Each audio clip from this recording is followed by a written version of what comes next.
नमस्कार दोस्तों, network two news YouTube channel में आपका स्वागत है।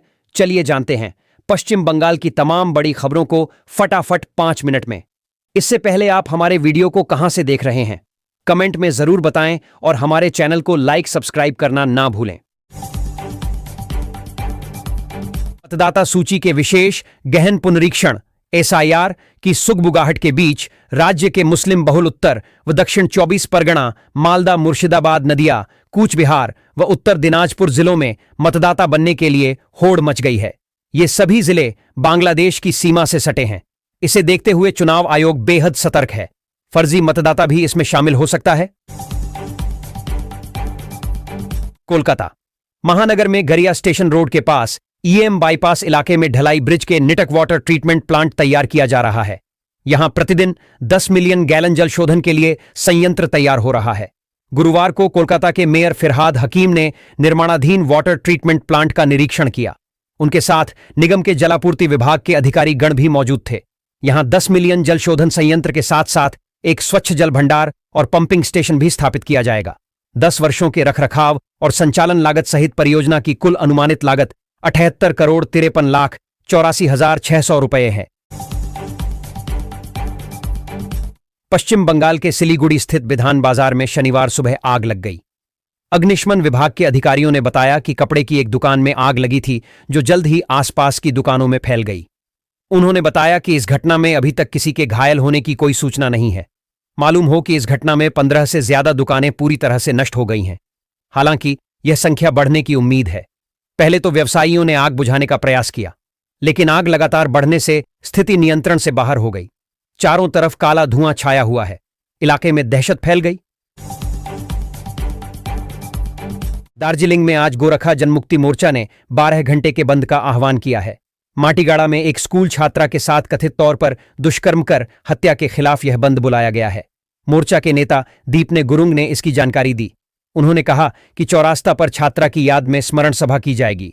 बता दें कि गत सोमवार को माटीगाड़ा थाना के एक परित्यक्त मकान से एक नाबालिग का शव बरामद किया गया था। उसका सिर कुचल दिया गया था। जांच के दौरान पुलिस ने इस मामले में एक युवक को गिरफ्तार किया है। इस घटना के खिलाफ मोर्चा ने 12 घंटे बंद बुलाया है। उन्होंने सभी से बंद का समर्थन करने की अपील की है। ममता बनर्जी ने जानकारी दे दी थी कि वह दिसंबर के दूसरे या तीसरे हफ्ते में प्रधानमंत्री से मिलने के लिए दिल्ली आएंगी। इसके अलावा तृणमूल ने बकाया का भुगतान नहीं मिलने पर राजधानी की सड़कों पर आंदोलन की भी चेतावनी दी है। कोलकाता बंगाल की खाड़ी में बने गहरे दबाव और चक्रवाती हवाओं के कारण बुधवार से ही दक्षिण बंगाल के जिलों में भारी बारिश और समुद्र में उफान का असर दिख रहा है। प्रशासन ने मछुआरों को स्पष्ट निर्देश दिया है कि फिलहाल किसी भी हालत में समुद्र या नदी में नाव लेकर न उतरा जाए, लेकिन इस चेतावनी को दरकिनार कर हुगली नदी में मछली पकड़ने गए गंगा सागर के 2 मछुआरे बुधवार शाम से लापता हैं। लापता मछुआरों की पहचान सीताराम मंडल 40 और देबेन जाना 45 के रूप में हुई है। दोनों राधाकृष्णपुर इलाके के निवासी हैं। जानकारी के अनुसार दोनों बुधवार शाम माया ग्वालिनी घाट से नाव लेकर नदी में उतरे थे। तभी तेज लहरों और तूफानी हवाओं में उनकी नाव का संपर्क टूट गया। देर रात तक जब दोनों घर नहीं लौटे तो परिजनों ने कैनिंग थाने में इसकी सूचना दी। कैनिंग थाने की पुलिस और आपदा प्रबंधन दल की ओर से मछुआरों की तलाश की जा रही है, लेकिन गुरुवार की शाम तक उनका पता नहीं चल पाया। पश्चिम बंगाल के हुगली में करोड़ों के सोना लूटकांड के तार पटना से जुड़ गए हैं। पश्चिम बंगाल पुलिस के साथ ही एसटीएसएफ व पटना पुलिस ने छापेमारी की और पटना सिटी व अन्य इलाकों से 4 को गिरफ्तार कर लिया। साथ ही लूट का सोना भी बरामद किया गया है। पुलिस टीम इन 4 की निशानदेही पर गिरोह के अन्य सदस्यों को पकड़ने के लिए छापेमारी कर रही है। अगस्त में ही बदमाशों ने हुगली में सोना लूट की बड़ी वारदात को अंजाम दिया था। इस मामले में पश्चिम बंगाल पुलिस ने जांच की तो बदमाशों के पटना में होने की जानकारी मिली। इसके बाद पश्चिम बंगाल पुलिस पटना पहुंची और स्थानीय पुलिस की मदद से 4 को पकड़ लिया। विदित हो कि इसके पूर्व भी पश्चिम बंगाल के वर्धमान, पुरुलिया, झारखंड के बोकारो व अन्य जगहों पर हुए सोना लूटकांड के मामले में पटना से अपराधियों को पुलिस पकड़ चुकी है। बंगाल सरकार विधवा को देगी 1,000 रुपये महीना। पश्चिम बंगाल की सभी अविवाहित लेकिन विधवा महिलाओं और लड़कियों को 1,000 रुपये की पेंशन के रूप में मासिक वित्तीय सहायता प्रदान करेगी। केवल पश्चिम बंगाल के स्थायी निवासी और वे लाभार्थी जो कम से कम 10 वर्षों से पश्चिम बंगाल में रह रहे हैं गरीब परिवारों की महिलाओं को दिया जाएगा 500 बंगाल मां योजना।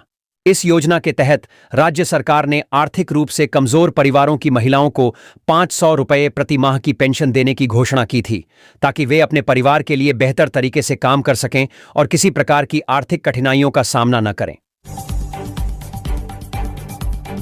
बंगाल में वोटर लिस्ट में दनादन जोड़े जा रहे हैं नए मतदाताओं के नाम। 9 गुना तक हुआ इजाफा, राज्य के मुख्य निर्वाचन अधिकारी मनोज अग्रवाल ने कहा। चुनाव आयोग ने हमें इस योजना को लागू करने का निर्देश दिया है। इसे पिछली दिल्ली विधानसभा चुनावों में आजमाया गया था और मतदान प्रतिशत में उल्लेखनीय वृद्धि देखी गई थी। मोदी बंगाल में 3 नई मेट्रो परियोजनाओं का अनावरण करेंगे। प्रधानमंत्री नरेंद्र मोदी शुक्रवार को अपने बंगाल दौरे के दौरान 3 मेट्रो रेल परियोजनाओं का उद्घाटन करेंगे और राज्य के लिए 1200 करोड़ रुपए की लागत वाली सड़क अवसंरचना परियोजनाओं की आधारशिला रखेंगे। इसके बाद वह दमदम में एक जनसभा को संबोधित करेंगे।